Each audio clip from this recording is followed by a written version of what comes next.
All right, let's jump right back into Josephus's The Jewish War. Today, we are diving into a really intense chapter. We're talking about a story of raw ambition, shocking betrayal, and some pretty brutal siege warfare that turns a rebellion against Rome into a bloody civil war right inside the walls of Jerusalem. Okay, so before we get into the chaos, we've got to know who's who. First up, we have Manahem. He's the son of a famous rebel, Judas the Galilean, and he shows up in Jerusalem with some serious kingly ambitions. Then there's Eleazar, another rebel leader, who's, let's just say, not so sure about Manahem's leadership style. And caught in the crossfire are people like the high priest Ananias and the Roman general Metilius. Keep these names in your head because things are about to get complicated. So here's our game plan.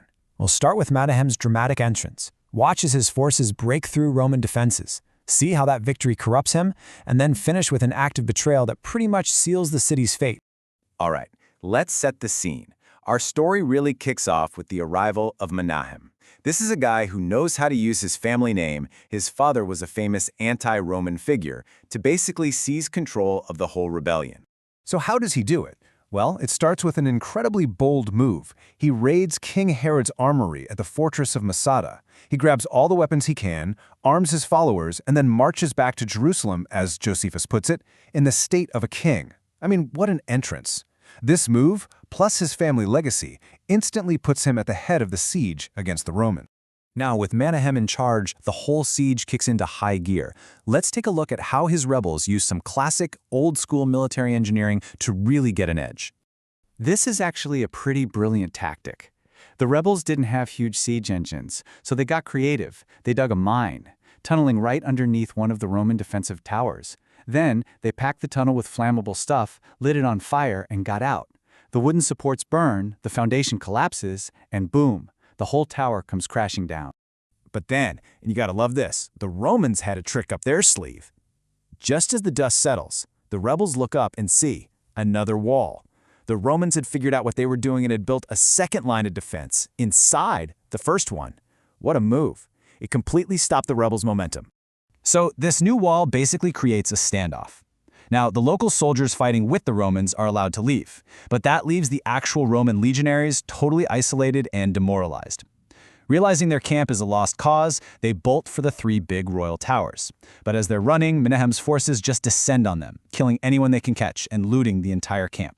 And this was a huge moment, a massive, bloody victory for the rebels. Josephus even gives us the exact date, which tells you how significant it was. It really felt like, at this point, the rebellion might actually succeed.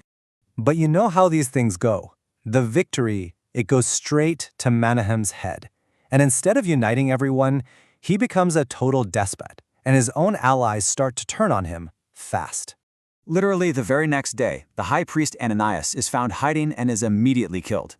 With his main rival out of the way, Manahem becomes, in Josephus's words, barbarously cruel. He thinks he has no one left to challenge him and turns into what's described as an insupportable tyrant. And this quote right here, it really gets to the absolute core of the problem. Eleazar and his followers are basically saying, hey, we didn't risk everything to throw off Roman tyranny just to hand over our freedom to one of our own guys. They saw Manahem not as a liberator, but as a new dictator. So the whole thing comes to a head in the most dramatic way possible. Manahem goes to the temple to worship, and he shows up dressed in royal robes, a clear signal that he sees himself as king. For Eleazar's faction, this is the last straw. They decide to act right there in the holiest place in Jerusalem. And his downfall is just as fast and brutal as his rise. The crowd, urged on by Eleazar, starts attacking him with stones. His guards are totally overwhelmed and run. Manahem manages to escape and hide, but he's found, dragged out into the open, tortured, and then killed. So the tyrant is gone, but if you think the violence stops there, you'd be wrong. In fact, what happens next is maybe the most treacherous act in this entire story. Remember those last few Roman soldiers holed up in the towers? Well, their general, Metilius, knows the situation is hopeless. With Manahem out of the picture, he reaches out to Eleazar, hoping to negotiate a surrender. The deal seems straightforward enough. The Romans will hand over everything, their weapons, their possessions, all of it. In exchange, Eleazar's party gives their solemn oath that the soldiers' lives will be spared. The agreement is made, hands are shaken, oaths are sworn. But the moment, literally the second, those Roman soldiers lay down their shields and swords and are completely defenseless, Eleazar's men break their oath. They swarm in, surround the unarmed Romans, and just begin to slaughter them. Just imagine that. The Romans couldn't fight back. They didn't even beg. According to Josephus, all they could do was cry out about the treachery, about the broken promise, as they were being cut down. And in this massacre, every single Roman soldier was killed.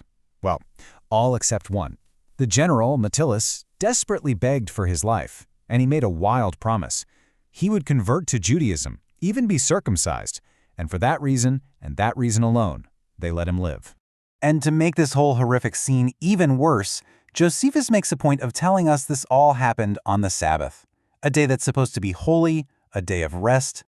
So you might think this was seen as a great victory, but that's not how it was viewed at all, not even by many in Jerusalem. They saw this act as a terrible stain on their city.